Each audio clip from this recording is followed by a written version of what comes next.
Hi, Claudio. Hello, Anand. Yes, so my guest today is Dr. Claudio Contardo. He's currently in Montreal, working for IBM. Hopefully, I think, as I heard, he intends to move to Toronto when it's possible. And he has a very good background in developing efficient algorithms for combinatorial optimization problems, especially exact algorithms. He did a lot of nice and important contributions in the field. Some of them are even used in state-of-the-art routing algorithms. And also, of course, he worked with other important problems such as clustering. And so he's here to share some of his experiences, some stories. And well, so Claudio, muchas gracias. ¿Cómo estás? Obrigado, Ana. Tudo bom, você? Yeah, so I would like to start. You were born in Chile and late 70s. So I want to know, how was it like growing up in the 80s and 90s in Chile? How was it? How was the experience? So I was born at the end of the 70s, and in Valparaiso, which is 1 hour and 30 minutes more or less from Santiago. So I was born there. My parents are from Valparaiso. All my family lives in Valparaiso, except now for my mom and my brothers. And we moved to Santiago when I was 2 years old because my father was an electrical engineer, and the most of the job offers at the time were in Santiago. Valparaiso was having a crisis, and so he got this position in Santiago. So we all moved to Santiago when I was 2, and then I grew up in Santiago during the 80s. And as you were saying, in the 80s was in the middle of Pinochet's dictatorship. Oh, yeah. So growing up there was quite special. I remember going to school. My mom was taking me by her hands, and all of a sudden we were in the middle of a protest in downtown Santiago, because there was protests like almost every day. I remember all that. The tear gas making me cry. One day over 2 or once a week. So this was the reality. It was the normal at that time. Okay. Yeah. Right. So, but fortunately, by the end of the 80s, all this was finished. But when at the end of the dictatorship, I was already 8 or 9 years old. So I remember quite well, since I was 4, 5, 6, 7, 8. All what it meant to live in the middle of the dictatorship there. Oh, wow. So you were like quite aware of the situation, like the political situation, even at that young age?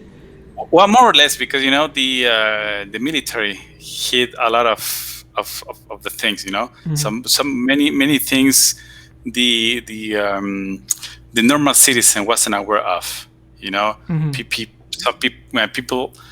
were talking about. They more or less knew. There were rumors, but it was all hidden by the police and the military at the time. So, and I was a kid, so I wasn't very exposed to these kind of things. So it was only after the dictatorship ended that we became aware of all these disgraces of that of the military that did for 17 years. Yeah, so that had a lot of impact on you probably at young age. So did you have any other recollections, any other memories that made who you are, or that made some difference, in teenage years? Well, we used to say that people who were born in this end of the 60s until, mid 80s were all sons of the dictatorship. Yeah. So in a certain sense, we were molded by the political situation in Chile. So our way of being it was pretty much impacted by all the things that were happening around us. Mm-hmm. Yeah, I can imagine that. So, and during the 90s, things should have improved, I assume, and or But well, in the 90s, the dictatorship was gone, but the back to the democracy was a very slow process. okay. Pinochet, he gave up power. I mean, but he remained very powerful because before leaving office, he's left a lot of ties, political ties, that made it, for instance, immune to many of the. I mean, it was very difficult to pursue him in justice for all the things he did. Actually, Pinochet never went to prison in Chile. The only moment in which he was in prison was in London at the end of the 90s. Yeah. So he went to London in the end of the 90s, and a Spanish judge at that time, Baltasar Garzón, he declared him as a war criminal and kept him in prison detained in London for for almost 2 years, I believe, around 2 years. But eventually the Chilean government managed to have Pinochet released and back to Chile, and then he just lived in Chile for another 15, 20 years until his death without passing one single day in prison. Yeah. Which is a shame. Yeah, but that story is, you have similar stories in other countries here in South America, right? So, Chile is just probably was the norm at the time, Yeah. But I don't know, in Argentina it wasn't the same. Videla died in prison in Argentina. Yeah, I know. Yeah. I don't know about the military in Brazil, but yeah, after the transition, like from dictatorship to democracy, I like to say that people here, they forget things really quickly. So there are those people that like really suffered, but there are other like historians. Sometimes they claim that the dictatorship in other countries such as Chile and even Argentina were more tough than here in Brazil. Of course, it was bad as well, but we all share this common past of having this going and surviving these types of regimen and those funny characters and politicians. So I assume you started like college, or you joined university in late 90s, I think, or something like that, or 97. Yes. So I graduated from high school in 1997. So in 1998, I was admitted at the University of Chile in the engineering. Okay. As a funny story, I ended up being an operations researcher. But when I was first admitted at the University of Chile, I was thinking about becoming a civil engineer. Okay. And what happens is that in the engineering faculty in Chile, in the University of Chile, when you're admitted to a common courses. Right. So you don't get to choose any specific career in advance, but you have 2.5 years, 5 semesters of common courses. So maths, physics, chemistry. So there's probably 6 to 7 different type of maths, 4 to 5 different type of physics courses. Yeah. And only at the end of all that, you get to choose your path. So after 2.5 years, I decided, I didn't want to become a civil engineer, and I wanted to become a mathematician. So I pursued the career of a mathematical engineer. That's my diploma. Okay. So I became a mathematical engineer, which is an applied mathematician. Applied mathematics. Okay. So your first contact with operations research was that during the undergrad? So my first, undergrad. So in undergrad, you had to follow one course on linear optimization. Okay. Yeah, right? that's the first steps. Usually is linear programming and all that. Yeah. So it was linear programming and some integer programming, but very basic, right? So branch and bound and probably something. yes, this kind of stuff. And but there was another in undergrad then, and so this was in the first 5 semesters, as I told you, in the common courses. Then when I started the specialization courses of mathematical engineering, then I had one course in combinatorial optimization, which was specific for people pursuing the career in mathematical engineering. Okay. Right? So it's a linear programming, but pushed to the limits. Yeah. Okay. So a lot more advanced. Like interior point methods, stuff like that, or I think it was interior point method was part of the program. the program. Yeah. But then also other types of optimization. I had to take courses in convex analysis, in nonlinear programming, like general nonlinear programming. What else? And then other courses in some other things. So PDE. I was terrible at PDEs. I hated PDEs, and I don't know for what reason. Now I started liking them, but at that time I remember it was so painful, the PDE courses. Probability, statistics. We're exposed algebra, to queuing theory and all that, Markov chains. Yes, all that. Simulation.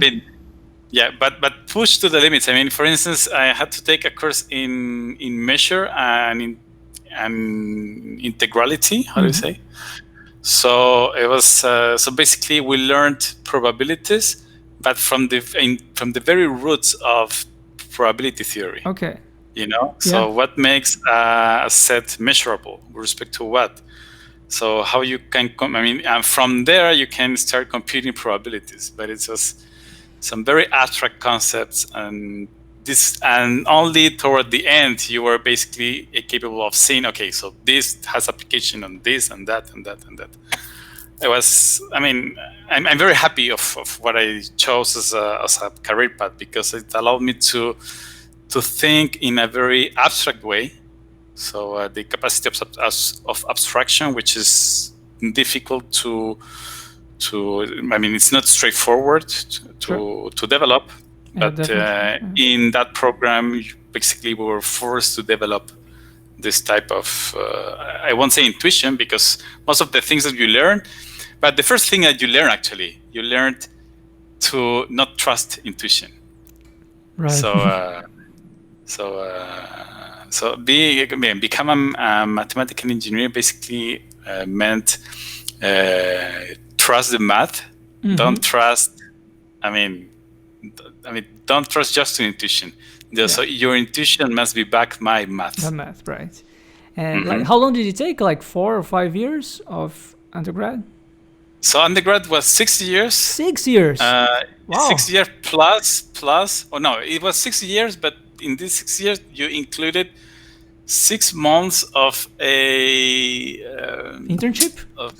No. It was like a, how do you say, a project. Oh, okay. So you need to end the 6 years with a project.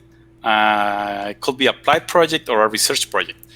And there was also the possibility to make this project a full year, right? And basically, this is what the path that I took. I took the 1 year project because basically I wanted to get something that was more like a master thesis. I wanted to go into research, and I wanted to spend a full year doing research. Ah, okay.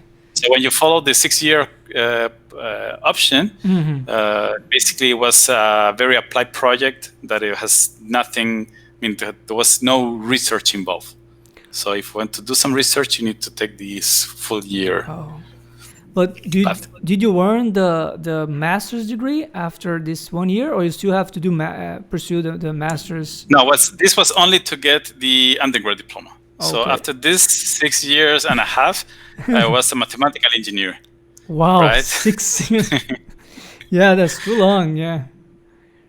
If I wanted to pursue a MSc, Mm-hmm. it was two options. Either I did it after getting the mathematical engineering diploma, Mm-hmm. or there were some, and I think there still are, some MSCs that allow you to take some common courses that will be credited at the same time for the undergrad as for the grad studies. So many people did that. So, and when you did that, you were capable of making 7 to 7.5 years. Okay. And in the end, you will have the engineering and MSc diploma. But it is not what I did. Okay. So I just before that, I had one question. Did you learn any coding? Did you were exposed to any coding courses at that time? Yes. So in the first semester, we had to take one object-oriented programming course. Oh, really? In our case, it was Java. So they we learned Java They start teaching Java prior to C. right from the start. Oh, okay. Right from the beginning. At my time, it was Java. It stayed in Java for many years. Before Java, it was Turing. Really? It's a very it's some very unknown programming language. Uh-huh. I never known anyone who does professional, serious things in Turing. Okay. But this is what they did before I entered. So when I started was Java, and I think they still do Java. They probably do Python now. So basically, what they normally choose some programming language which is object oriented, so rich enough, so you can learn the concepts of object-oriented programming, but easy enough also to teach. So they will never choose. I don't think they will choose C++, for instance, as a programming language right from the beginning. So yes, I learned Java, and then when I started working on my project in the end, I learned C++. By yourself, like you at the time, or there was no Google at the time. Yeah. Yes, so it was myself, books. There was Alta Vista. Alta Vista, yeah, I remember it. Yeah. Yahoo, so Alta Vista. They were like. Yes, exactly. So like you have to learn by yourself, and so was it that during that time that you start coding and having your first experiments on operations research and optimization? Do you remember what you did? What was your project? So my project was I approached a professor in the civil engineering department. Oh, right. From all the courses. But he is Christian Cortez. So now we are very good friends. So he was landing at the University of Chile as an assistant professor. Okay. So it was his first year, and he was in search for students. Is he from Chile? Yeah, he's from Chile. Okay. So he was in the search for students, and actually I approached another professor of mine, Roberto Cominetti, and at that time he told me that he had no projects to offer me, and so he was sorry he couldn't put me to work in any of his projects. He had nothing that will fit with my interest, and so he suggested me to contacting Christian. He told me, look, there is this young professor. He just arrived a few months ago. I know he's working on things that you may find interesting, and he's in need of undergrad students. So I contacted Christian. He had this project that was basically a continuation of what he did in his thesis, but from our perspective. Okay. So I work on a pickup and delivery problem with transfers, which is now my most cited paper. So this 1 year project ended up becoming a research paper. That's awesome. So we got to publish it in eJour in 2010, and now it has almost 300 citations. I think it has 260, 270 on Google Scholar. Oh, that's already very, very impressive. I have a friend, Renaud Masson. as most of the guys from our field, he was at some point he was in Montreal for his postdoc, but he's from France. He did his PhD there, and he worked on the dial-a-ride problem with transfers. So that was the first time I heard about this this type of problems. Like it's also pickup delivery, right? So I probably I think he should have cited your work. So I mean that's already pretty impressive. So like I suppose you submitted the paper after finishing. Yeah, of course. Look, I finished in 2005. Okay. And the paper got accepted in 2009. Okay. And it was published in 2010. So what was happening? What was going on during that period? During that time, so as soon as I finished my undergrad in 2005, I moved to Montreal. So I told Christian, look, Christian, I would like to do a PhD. I would like to go. Actually, I would like to go to Canada because I really liked the undergrad project. And I said, look, what is the best place in the world where I can continue doing some big routing? And he said, Canada. So he put me in touch with people in Canada. And so this is how I ended up contacting Bernard Gendron and Jean-François Cordeau, who were in the end my advisors for my PhD. So in 2005, 3 of September of 2005, I was landing in Montreal. And Bernard Gendron was waiting for me at the exit. Oh, how nice of him! Yeah, so very nice of him. But how was the application? Like you just I'm going to submit an application, an email. How can you elaborate more on how was the process? So the whole process was first I talked to Christian and to Roberto Cominetti also, and I told them, look, I wanted to apply to Montreal. I asked them if they were willing to support my application. They were very nice and very kind to tell me yes.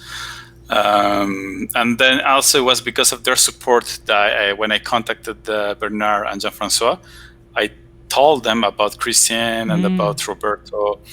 And this is a piece of advice for many undergrad or MSc students who are looking for a PhD position, a hot PhD position in a hot place like it would be Montreal or some other places in the US, for instance.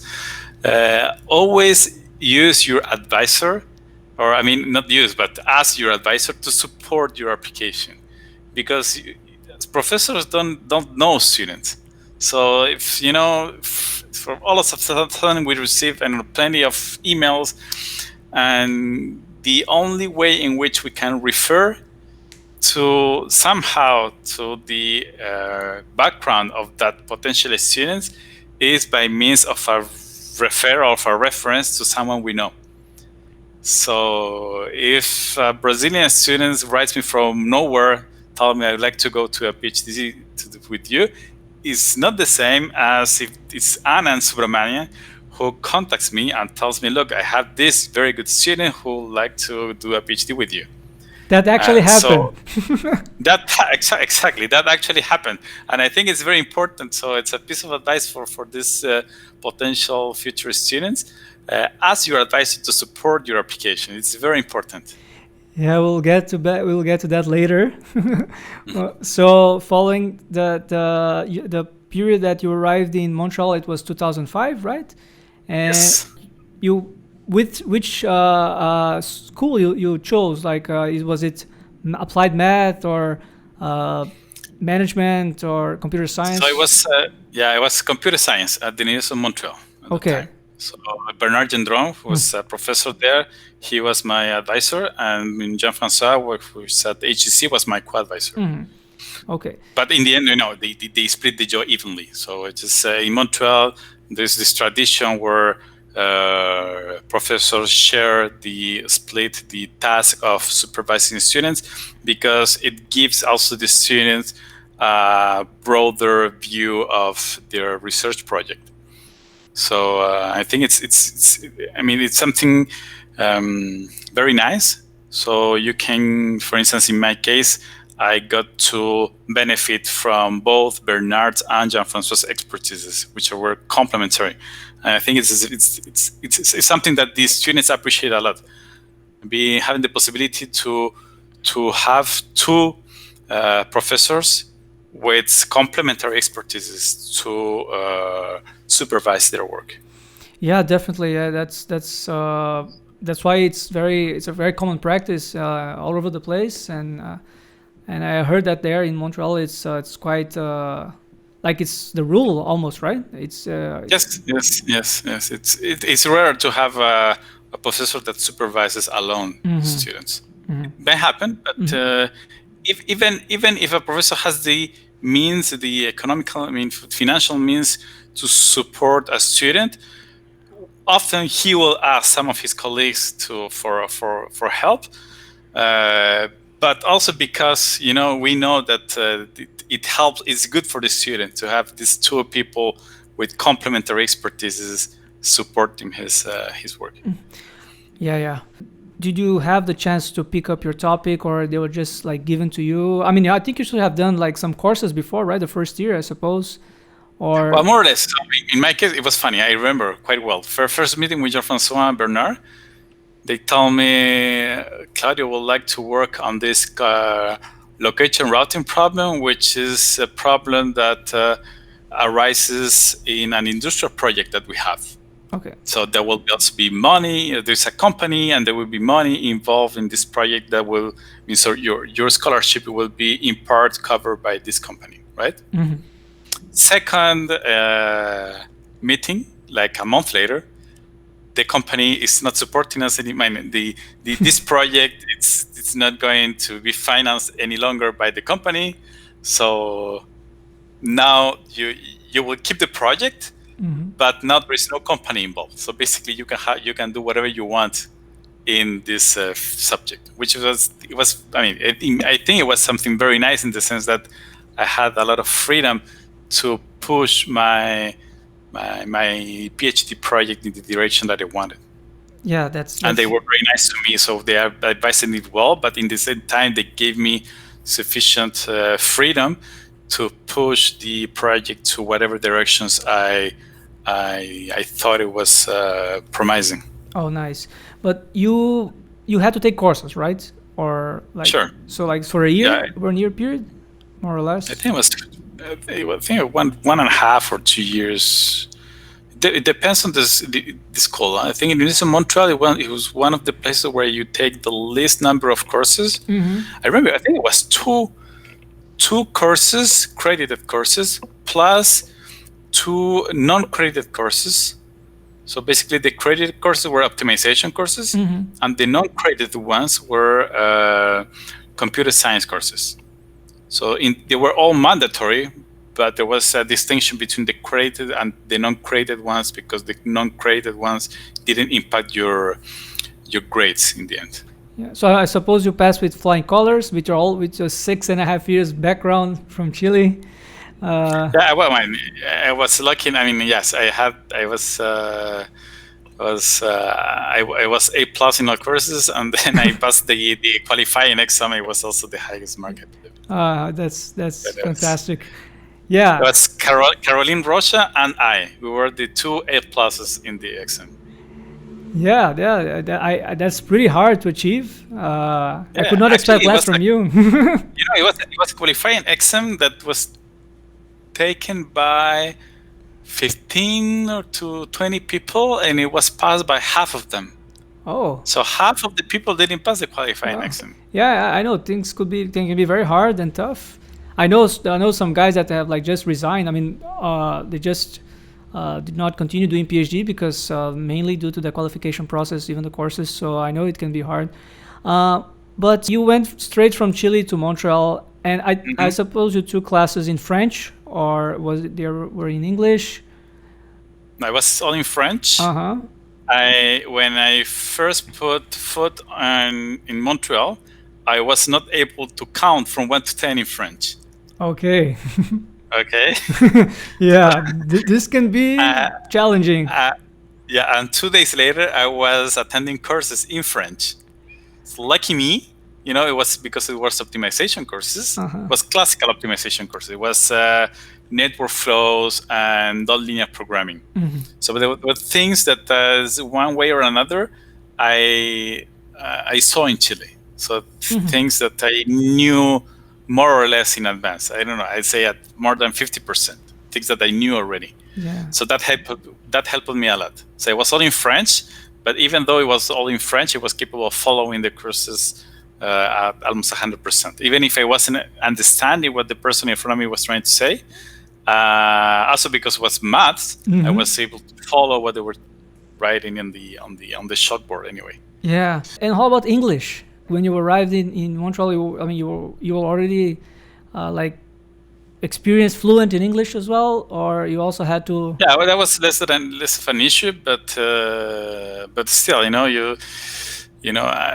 I was only exposed to the English spoken by Chileans.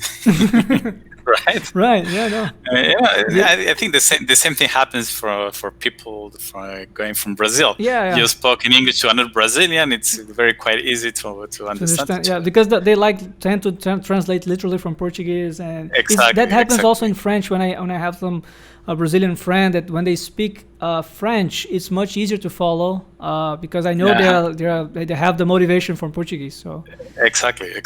So it was quite a challenge. But of course, less of a challenge than French because, in English I was capable of maintaining a communication more or less fluently. But in French, I was not able to say 3 words. Je m'appelle Claudio, and that's it. More or less. that was my level in French 1 week upon arrival. Yeah. So it was Bernard. He was a visionary. So first meeting with him, or even before the first meeting, I went to see him at his office, and he told me, "Look, Claudio, you will enroll in French courses right from the beginning." So I enrolled in a French course, and I was level 2 out of 10. So because I was capable of saying "Je m'appelle Claudio," that's if you were not able to do that, you were level 0 or 1. Okay. But because I was able to do that, so I was level 2. So there's level 0 too. I think so. Okay. I think so. So I was level 2. It was 1 semester courses, and then the rest was just trying to speak to people. It's a process, Sure, I know. Even today, 15 years later, I still make many mistakes. Much less than 15 years ago, but I still do quite many mistakes. Yeah. So the English you learn in school, or did you have to take any some course outside the university or the regular school there in Santiago? No, it was at school, but I think I've always had a more or less good ear. So when I'm learning something, I try to pay attention to what I'm learning, and with languages especially, I try to keep my ears open all the time to learn about the pronunciation, the grammar, the syntax. By living here in Montreal and speaking with many people, I've also improved my English, my French quite a lot. But I think it's because of that, because I keep my ears open all the time. Yeah, that's also because when people speak and they say things that, okay, this is said in this way and this way and this way, and this is the right grammar and this is the right word and this is the right pronunciation, and I try to retain that in my mind for the time when I will have to do the same. You do it in the right way. Yeah, that's very, very nice piece of advice. And so how long did it take the PhD? Like 5-6 years again? I took 6 years. Oh. But it was because it's a funny story. So I was given this topic of location routing, and because of my background as a mathematical engineer, I decided I wanted to do exact algorithms for this problem. Yeah. And unlike me, there was some very smart people in other places working on the exact same problem. I know. Right? Yeah, I know how it feels. Yeah, I know. Exactly. But they had started before I did. Yeah, I know that too. So when I was in my 3rd or 4th year, there was this paper, but basically made all my current findings trivial. Okay. So I had to work 2 times harder, to make a contribution. And then when I was like in my 4th or 5th year, there was some other people also in Italy working on the same problem, same thing. So they put me to work quite hard to be able to actually to make a contribution. Wow. And the 6th year was because Jean-François and Bernard once told me, look, Claudio, you've been already 5 years here. You already have 2 papers. That's good. I think you can finish your PhD with these 2 papers. But I told them, look, with 2 papers, I will not be able to land an academic position anywhere. So give me 6 more months, and I will give you a 3rd paper. So you said that to them, right? Okay. Yes. And they say, okay, 6 more months. And in 6 months, I did my 3rd paper. And I'm lucky me. So other things I tried in the 6 months worked. And I was capable of having this 3rd paper published. So it took a lot of time, but because the timing was very difficult in the sense that some other very smart people didn't help at making my PhD shorter. Yeah, Martinelli was also joking yesterday. He was telling that he was working with arc routing, right? So there is like the paper that came just when he was like close to finish his work, and then that one paper came, I think, from Enrico Bartolini. Yeah. And he was like really upset. The CARP, right? Yeah, exactly. CARP, arc routing. Yeah. And Enrico did that while in Montreal. Yeah. So actually, we were sharing office. So we were office mates with Enrico. Oh, that's great. So Martinelli told that when he arrived there, he was so pissed off, and then you were selling really good things about. No, come on, this guy is really really cool. And then Rick is a very cool guy. He's a very smart guy as well. Yeah, I don't know where he is now. I never met him, so I just heard because exact algorithms, small community, you end up knowing more or less what's going on. So if Enrico is listening, ciao Enrico. Yeah.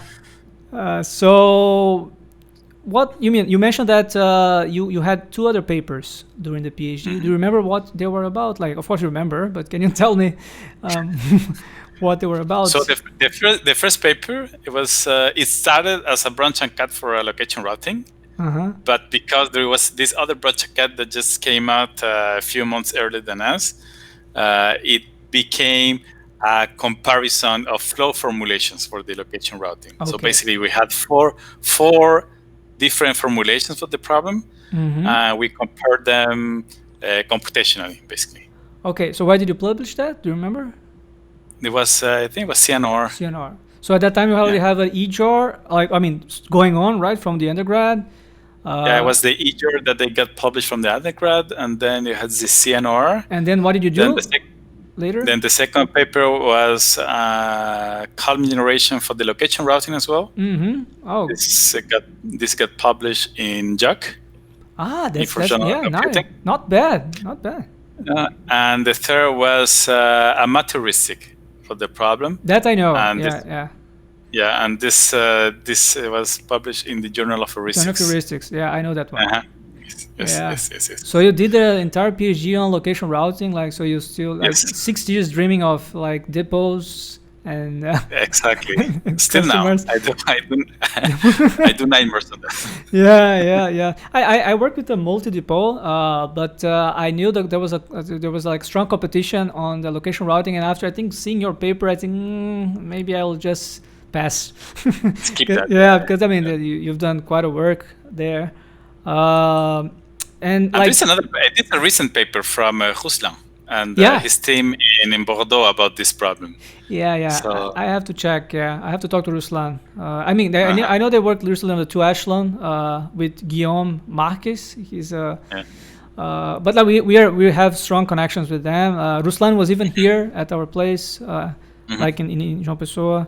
And we are collaborating now with the company of François van der Beek. And I don't know if you remember Vitor when you came here, a younger guy, very blonde, very young. I don't remember Vitor, but I was told that he joined, he helped François, I believe, to start the company, right? Yeah, right. Yeah, I sent him there to Bordeaux for master's. He joined already in the 2nd year. He excelled. He was a very good student. And I mean, he was originally intended to do PhD, but then he changed his mind and went to the industry, and now he's collaborating with us as well. So we are trying to like grow and develop together. He's a very enthusiastic of Julia and all that. I was very happy to see him improving, and it was nice, just like Luciano, right? So do you have any other good memories from the PhD period? I know you met some Brazilians like Daniel Aloisi and Alisson. It was a very fun time. It was from 2005 until 2011. I made many friends, many of them were colleagues now. So Daniel, I mean, we were classmates with Daniel Alois, so we're from the same year.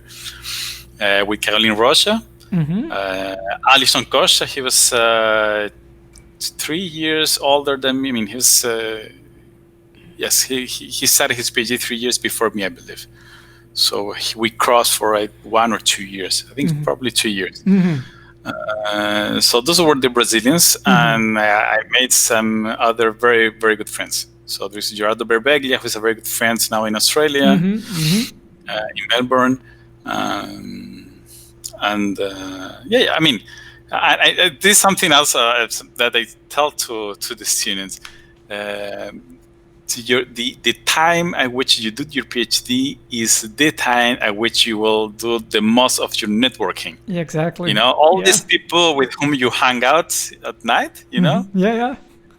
With the people with whom you go to clubs, you know, and you go to get drinks, those people, many of those people will be your colleagues eventually within 5 to 10 years. I know that. It's a time. It's a time of networking as well.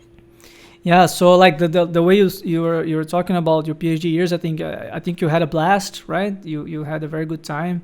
Of course, there's ups and downs, but that's all part of life. I mean, doing a PhD, it's all about. It's a roller coaster at times, right? Yes. And I think it's the important thing is to is the confidence, to be self-confident, so when you're in the down part of the roller coaster, to tell, okay, this is not going to last forever. You know, it's normal that you may have a few months where you do nothing, but eventually something, you know, a bulb will light up and you will go up again. And it's all about being able to handle all that. Oh, great. Yeah. Another good piece of advice. Sometimes things doesn't work, and I joke around saying that I spend most of my time in the PhD. I think not most of my time, but a considerable amount of time doing things that it didn't work. But I learned a lot during that process. Like I was working with not only with Satoru Ochi, but also with Eduardo Show. He was my co-advisor, so we tried many things for many exact strategies back then too. Trying to improve bounds and trying another types of value inequalities, and in the end it didn't work out, but you end up like gaining a lot of background and experience. You know, coding. You know, I don't have the number exactly, but if you ask me, I will say that I ended up publishing more or less 20 to 25% of the things I ever did. Yeah, that makes a lot of sense. And the other 75% went to the trash can for some reason. Yeah, I know. So you had finished your PhD, I suppose, 2011. Okay, I finished 2012, so I think we are doing PhDs because I did in 4 years, but I did masters, so like 2 + 4, then 6 years again in that case. But I think you're the first person I've ever met that did 6.5 years of undergrad. Like, I mean, doing really good course, not failing, because you can fail and take too much time to finish. And then you spend 6 years doing PhD. So that's like the guy that really wants, likes to be. And after that, what happened? Like postdoc, or you found a position? So in 2005 I finished, and I think 2011. Sorry, 2011. So I finished, and there were no positions open at the time. I wanted to go to academia, so I decided to ask to senior people if they had open position for postdocs. So this is how I met Louis Martin Rousseau. Okay. who gave me the possibility of working with him for 6 months in a project. It's a bike sharing project, which gave me my second most cited paper, which is unpublished. Okay, it's not published. It's it's not published. Okay, so like a technical report. It's a technical report. It's like on a dynamic. Yes, it has more than 20. Yeah, I know. 20, like 250 citations. I see that paper cited all over the place because I have some experience with bike sharing as well, so that's why I remembered. Yeah. It's my second most cited paper, probably the first even. Okay, so so the undergrad and the unpublished work, they are the most relevant work according to the community. To Google Scholar, yeah. We should have tried probably to publish it somewhere else. But what happened is that after the 6 months,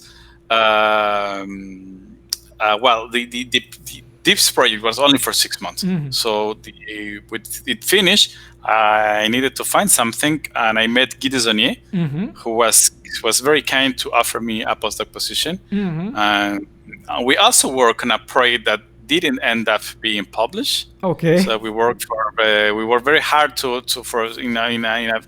we tried a few things for a problem with split delivery and synchronization. Yeah, that's all. Like split delivery alone, for exact algorithms is really tough. Yes. And synchronization is also very annoying. Yeah, the idea was to add the synchronization layer on top of the split delivery things. I have a few ideas. But one of these ideas was theoretically bad. Wrong. So, we realized after a few months that the foundation of this idea were wrong in the sense that they will not give us an optimal solution. Okay. So you ended up dropping this, and there was another thing which was good. But Guy was never confident it was enough to deserve publication. So in the end, this project kept sleeping for a very long time, and I think that I believe that Guy later took him with some other people. Okay. So yes, I spent like a year, but I wasn't able to publish anything in this year. And in parallel, I got this position at UQAM that I started in 2012. Okay, but so I think you got married at that time or before? Yes, in 2012 I got married to my wife in Chile. So she's from Colombia, right? I met her. She's very kind, very kind. We met in Colombia. We met in Montreal. She's from Colombia. Yeah. And I think we met in 2009 or 2009, I believe. We got married in 2012. Okay. In January 2012. So we turned 9 years of marriage last week, actually. And congratulations. Yes. And in June, I started at UQAM, June 2012. Okay, so like you work with many people there, right? At least 4 or 5 professors, like top professors. So you should have. Where? Like in Montreal, right? In Montreal. Yeah. I work with many people. As I told you, for instance, in this project with Louis Martin, in the end it wasn't published. So it was Louis Martin and Catherine Morancy. So I worked with 2 of them. But this, we never get the chance to publish this in a paper in a journal. But I work with Guy. I work with Jean-François, with Bernard, with Daniel. Alois. In clustering, right? You work in clustering. Yes, we did a few things, and we just submitted a paper like 1 or 2 months ago on something else. Oh no, yeah, no. Yes, with people at UQAM, I have a few papers also, and I did a lot of projects with many of my now former colleagues. So now, like in 2012, there was, I think, Martinelli was telling me that I think there was a conference there. I'm not sure if it was like Column Generation or JOpt. I'm not sure that you published the along with Stefan Ropke, I think. Yes, there was this Column Generation workshop, which is organized every 4 years. So it was 2012, 2016. It was supposed to be 2020, but it was canceled. Yeah, sadly. Yeah. I think it was postponed at first, and then it got canceled. We got we just got news from Guy. They want to organize something which will not be a presential workshop, something online. But so yes, in 2012, yes, I met with Martinelli. So I was in this project working for the CVRP. I wanted to do a exact method for the CVRP. When I told Jean-François Cordeau, I asked Jean-François, as my former advisor at the time, Sure. What did he think about working on that problem? He told me, look, the danger is that the CVRP, there's two dangers. First, that you will not be able to improve anything, right? So you will work a lot for nothing. Yeah. And the second danger, even if you improve something, people may find that it's not enough because the CVRP is a so restricted problem. So do something else. So do something else that has the CVRP as a byproduct. Okay. So I worked on the multi-depot VRP, from which the CVRP is only a particular case, right? And also it's close to the location routing as well, not very far, so you could and profit it's close from to the location experience. routing. Yeah. Exactly. So I work on this, and yes, and I was able to close this instance that was open for I don't know, 25 Forever. years probably. Yeah. So forever. How did it? How did it feel like? How was it? How did it was quite a ride because I think that the lower and the upper bounds were very far from each other. So I tried a few things, and I realized that it was possible to improve the bound, but at some very expensive computing time. So I worked very hard into being able to achieve that bound within some, trying to do some tricks to keep the computational burden control. Okay. So I did a few things in a very escalated way. But trying to keep control of the things. Trying to avoid as much as possible the exponential explosion. And this is how I was able in the end to come to a much better lower bound than the ones that were known in the literature.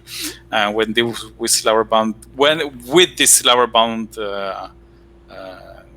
I was able then to close the gap by doing a bunch of other tricks. But it's worked for this instance, but for the larger instance, it didn't work. I was able to push the bound, but it was this amount that wasn't sufficient to close the instances. So this M151 K12. Yeah, 2015 was the largest. It was the largest one that I could tackle. So that is when that people starting, like the community started to know who was Claudio Contardo. You think that was after you closed that instance? Yeah, the people in column generation for vehicle routing. So I wasn't in the radar of anyone until that moment. Yeah. Right. And then I got approached by Eduardo, Uchoa, and Marcus, and we eventually became some very good friends. And so till today, we haven't collaborated that much, but we know each other, and I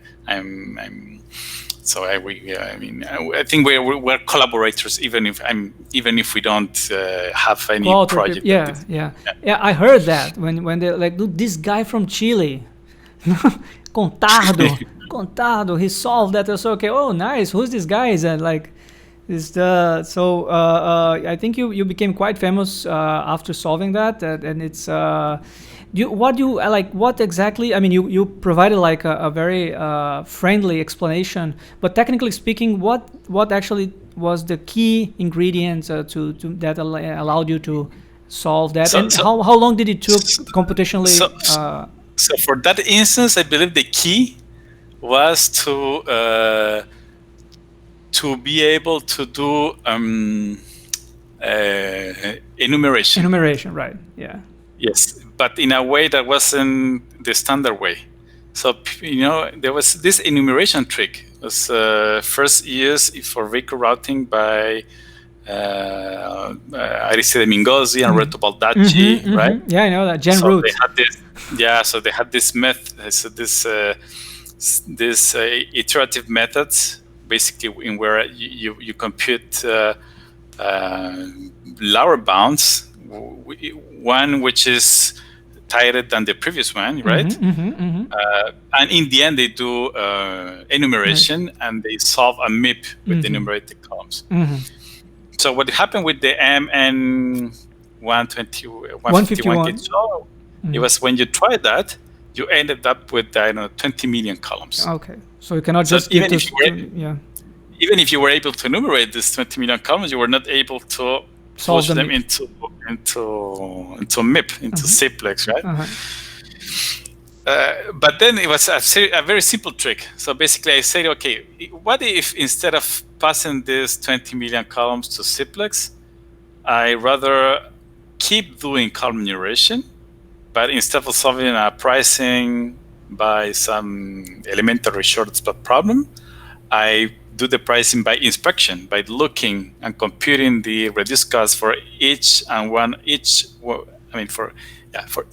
the 20 million columns. So this allows you to, and the thing is, when you do this, you're able to, because you don't have to solve elementary short spot problem anymore, you can be more aggressive in the addition of cuts. So adding more cuts allows you to improve the bound even more. And because you improve the bound, then you can do reduced cost fixing. Yes. It's not the same doing reduced cost fixing with a gap of 5% than with a gap of 1%, than with a gap of 0 to 1%.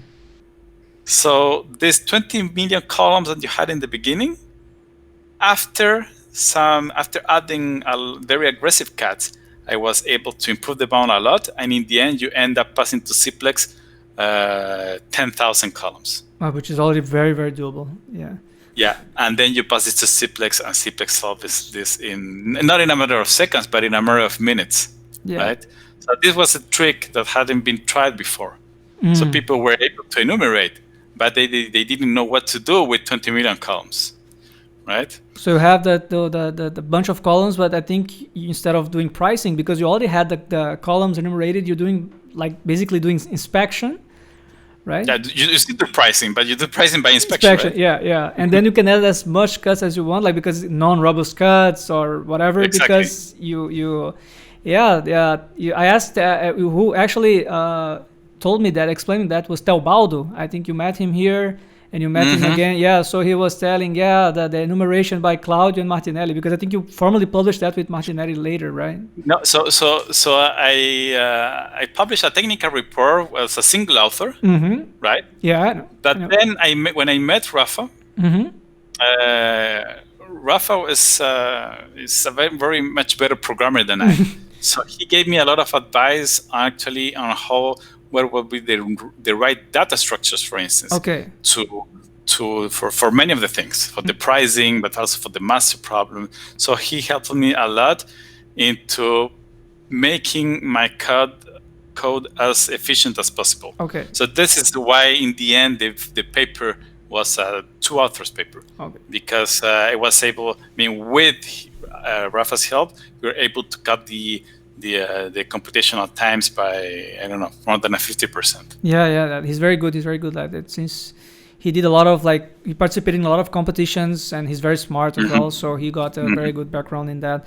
So now you're famous and then you got a position at UQAM, you got married, established yourself, and then you spent 8 years or 9 years? 8.5. And during that period, in 2016, I know you like soccer very much, so you came to Brazil to watch. 14. I'm sorry. Yeah, there's the Olympics. I think was. I also was there in 2016 for the culmination. Yeah, I know. I think Teobaldo met you there. He was telling me. So 2014, it's when you came, and it was funny because you came. I remember, right? We spoke over the phone, and you came and you texted me. You met Manu Yori. He was there, right? And then we watched one World Cup match. I think the first half we saw in a restaurant or something, or in a small mall nearby. Costa Rica against Italy. Yeah. So we were all supporting Costa Rica back then. Terrible game for Italy. Yeah, and Manuel. terrible game, terrible. Yeah. And then the Ticos, no, from Costa Rica, as they said. So we watched the second half at my place. I don't know if you remember, Yes, I you remember. and Clara and the boys. And Manuel was very upset because Italy lost that match. And that is when you met Luciano, and that's what you were talking, as we were talking previously, is when I think I approached you and we asked I mean, were there any possibilities of sending him there? And he knew French because during his undergrad period he spent an exchange program in France, and he's very good in languages. So, and then we started talking, and then after a couple of months, maybe I don't know, later, I think we contacted you once again, and then you arranged and you helped finding the position for Luciano with Guy, right? And so I think Luciano is going to watch this probably, and he's like, how was it working with Luciano? It was very nice. Luciano is an excellent researcher, but is even a better person. Yeah. So I was telling you, so working with Luciano was a terrific time. So I was very happy to be able to supervise his work. He grew up to become a very independent researcher. So I think he also chose. Yes, tell me. No, I think he also was like chose a very hard path as well, like working on a pickup delivery problem with time windows. That is very hard, and there's a competition as well there. Yeah. Yes. So he started working on the pickup and delivery problem with time windows. We tried a few things. We went, and they're not abandoned. They're sleeping now. Mm-hmm. So they put them to sleep because he tried a few things, but it didn't work that well. So there's something that we need to fine tune to better understand why this idea didn't work. But he was mature enough to be able to say, okay, I will put this to sleep, and I will try to focus on something else. And we ended up working on some other things that are also related to column generation, but not pickup and delivery. So I think he has one paper in. One is for selective pricing for vehicle routing, mm-hmm. right? So they have I think the survey, right, and transportation science. The survey in TS, right? And I think ITOR, International Transactions Operation Research. Yeah. You have the. So this ITOR thing is it's the paper in the selective pricing for. Okay. Yes, selective pricing for ARC and G routes. Mm-hmm. And the third one is under review in a good journal. Mm-hmm. About stabilization technique for column generation. Yeah, that we call DynSAR. So dynamic separation of aggregated rows, which is a very nice and simple idea. To reduce degeneracy. I'm very proud of him. Like I saw him, starting to code and starting to do modeling, and mm-hmm. And then I made him do all those basics of integer programming. From simple branch and bound up to column generation and all that, and see him doing, all this advanced stuff. It's what I actually sent him to. That's why I sent him there, and I was so happy to see him, getting his PhD and working such a high level and getting all these compliments for you. It's very, very, very nice. And this is becoming the master in a single subject, it's hard, mm-hmm. But it's not as hard as becoming a master in different subjects. Uh-huh. For instance, Luciano, as soon as he finished his PhD, because of the pandemic, he wasn't able to go back to Brazil right away. He told me, Claudio, it's possible to help me to try to find something. So I found for him a project with Jean-François Cordeau mm-hmm. and Gerardo Berbeglia in Australia mm-hmm. for doing column generation for revenue management. Oh, nice. Or discrete choice models, basically. Uh-huh. Right? So it was a complete different application. Right, yeah. Right? But he said, no problem. We had a few ideas. Mm-hmm. We brainstormed a little. But then he right away, I think 1 or 2 weeks later, he gave us already some preliminary results about this. Wow. Yeah, that's Luciano.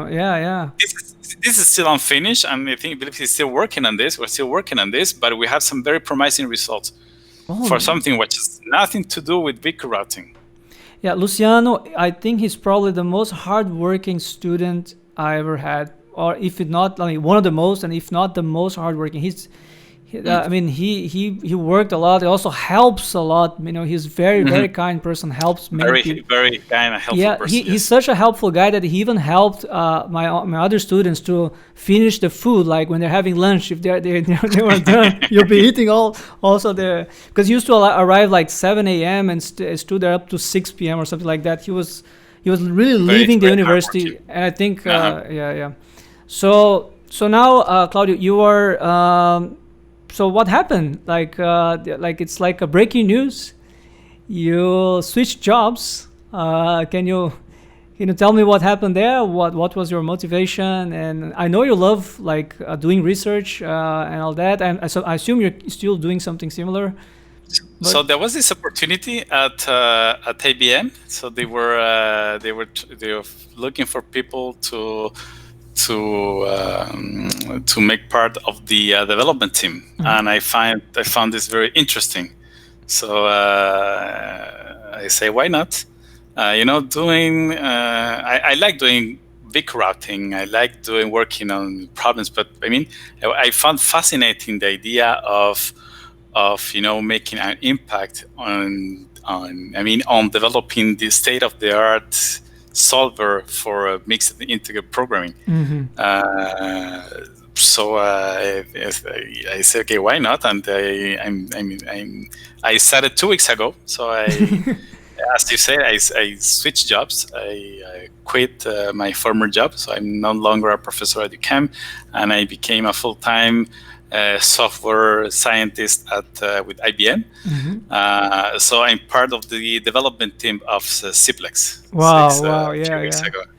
That's awesome. That's awesome. Yeah, and with this recent trends and hype, there's a lot of talking about machine learning and optimization, and some reports are often published now, and they're producing really good results, and sometimes not on the very famous instances or on the very tough instances, but still they report interesting results. So what are your thoughts regarding all this hype and all these advances regarding machine learning and integer programming? Do you think how this can be? What's your opinion about that? Well, I think that machine learning has a place into helping MIPS to solve faster, right? Sure. You need to pay attention on what means solving faster, because you may have one technique that solves 50 problems out of 100 faster, but the other 50 much slower. Okay. So you have to pay attention on which kind of techniques are helpful and when. And I think this is, unfortunately, this is something that is not very well understood yet. Yeah. So I think that people are at IBM, at CPLEX, they are aware that there is room for machine learning to help MIPS, but this is still it's open research question, right? I think it's still there's many things to be answered before. So and then there is the other way around. So there are room for optimization to help in machine learning, and I think that this, I'd say that is a little bit better understood. So there's some groups all over the globe that are working on trying to understand machine learning from an optimization viewpoint, and there is certainly also room for that there, and from an implementation viewpoint, I think also IBM is interested also into making all these products, so in integrating It's a lot of its products. So the CPLEX Optimization Studio is one product that also, but this lives in a larger ecosystem. So IBM is working hard to build a much larger ecosystem that will have machine learning as a key part of this ecosystem, but we'll also have a CPLEX Optimization Studio as one part of this ecosystem as well. So I'm not sure if you can answer that, but will we see more like updated versions of CPLEX, like CPLEX 13 at some point, or? What? There is already CPLEX 20. Oh, I'm not aware of that. I was like... Yeah. Since probably a month ago. Oh, okay. CPLEX 20 came out probably 1 or 2 months ago. Oh, my bad. Yeah. So they're still there. They're still... Yeah. There is. Okay. So there are things happening. Because I saw that there were like tweets like some months ago. I remember that there were some tweets. I don't have Twitter, but I had like half a dozen people showing me, look this. Is it CPLEX? Just are they dropping? Are they going to discontinue? But like hearing from you that there are things happening, it's very nice, and looking forward to. I mean, I've been using CPLEX myself. I don't know, for more than 10 years easily, 12, 13 years. Go try CPLEX 20. So CPLEX 20 from the because this when you download it, it's the CPLEX Optimization Studio. So you have the CPLEX Optimizer, you have the Concept Programming Optimizer, you have OPL. Okay, right? Yeah, the whole package. Right. Yeah. So in particular with CPLEX, the CPLEX Optimizer, one of the things that are brand new in the new version is that it's capable of finding primal solutions quicker. Okay. Some nice heuristics there.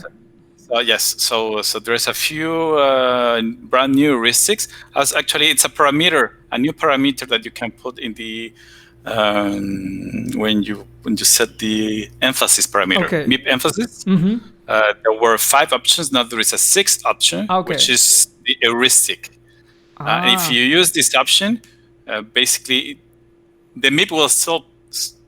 If you leave it to run for long, it will still prove optimality, but the emphasis will be put into running these new heuristics to find primal solutions quickly.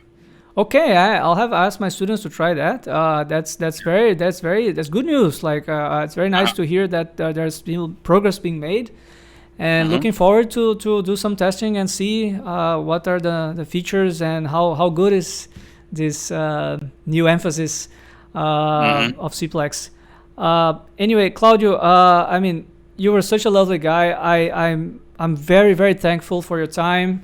I know you're like starting a new job. You're busy, and you have like 2 kids, if I'm not mistaken, right? Yes, and that I have to go put to bed in a few minutes. Yeah. So I appreciate all your time, and it was a huge pleasure talking to you. Likewise. Yeah, I wish you all the best. I wish everything goes well, and that this pandemic this ends soon, and you're able to move to Toronto, so you can start there. And of course, please keep in touch, and I hope to talk to you soon. You can show him, no problem. Where is him? Anand. Look at that. Hello, Anand. I can see a window, not a time window, but I can see a window there. No, there's no window. No, in his teeth. Okay, yeah. Yeah. He lost a teeth. Huh? Yeah. Actually, he lost 4 teeth, but the two here in below, they already grew, and this was still waiting. Huh? Yeah. Okay. So Claudio, super nice having you here, and please keep in touch, and let's talk soon. And I wish all the best in your endeavors and in your new career. Thank you so much, Anne. It was a pleasure also to be here talking to you. Yeah. Okay. Bye. Thank you so much. Bye. Ciao.